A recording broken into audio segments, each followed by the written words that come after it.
बिस्मिल्लाहिर्रहमानिर्रहीम। मुनीर नियाज़ी साहब की एक बहुत ही उम्दा गज़ल आप लोगों की नज़र करता हूँ। हमेशा देर कर देता हूँ मैं,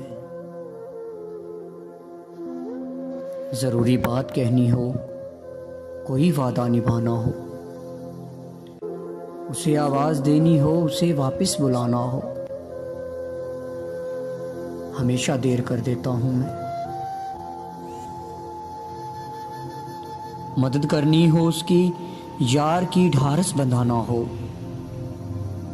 बहुत देरी ना रस्तों पर किसी से मिलने जाना हो,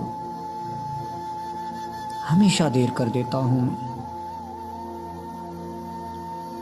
बदलते मौसमों की सैर में दिल को लगाना हो, किसी को याद रखना हो, किसी को भूल जाना हो,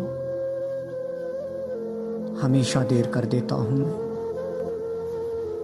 किसी को मौत से पहले किसी गम से बचाना हो,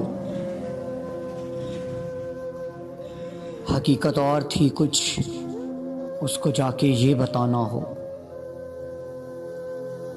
हमेशा देर कर देता हूँ मैं। ज़रूरी बात कहनी हो, कोई वादा निभाना हो, हमेशा हमेशा देर कर देता हूँ मैं।